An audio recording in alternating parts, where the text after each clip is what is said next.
Sugatan ng dalawang sibilyan matapos mag-amok at mamaril ang isang sundalo sa Catbalogan City, Samar. Ang dahilan, alitan sa parking. Yan ang umarangkadang balita ni Dan Kirk Requies.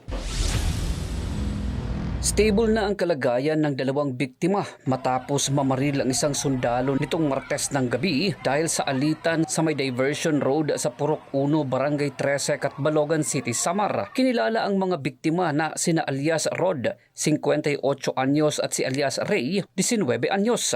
Samantalang ang isa pang biktima na nakaalitan ng sospek ay kinilala naman na si alias Jim, 26 anyos. Kinilala ang sospek bilang si alias Teps, 31 anyos at isang aktibong miyembro ng Philippine Army at residente ng Mutyong, Samar. Ayon sa inisyal na investigasyon, lasing ang sospek at lumabas na sinaway siya nang nakaalitan niya na ayusin ang kanyang parking. Biglang nagalit ang sospek, hinugot ang issued firearm nito at pinaputukan ang biktima. Hindi ito tinamaan sa unang putok kaya lumapit ulit ang biktima at sinuntok ang sospek. Natumba ang sospek at nagpaputok ulit sa direksyon ng biktima, ngunit tinamaan ang dalawang biktima na nandun sa lugar. Ayon sa hepe ng DPAW ng Philippine Army, nagkakaroon na sila ng sariling investigasyon kaugnay sa pangyayari. Mayroon din po tayong internal investigation regarding nito sa insidente para matukoy natin kung may pananagutan ng ating involved na sundalo at may pataw sa kanya kung ano man yung nararapat na kaparusahan. Sa ngayon ay nasa kustodiya na ng Catbalogan City Police Office ang suspect para sa dokumentasyon at tamang disposisyon. Mula sa Catbalogan City, ako si Dan Kirk Requies ng PRTV News, nagseserbisyo para sa Pilipino.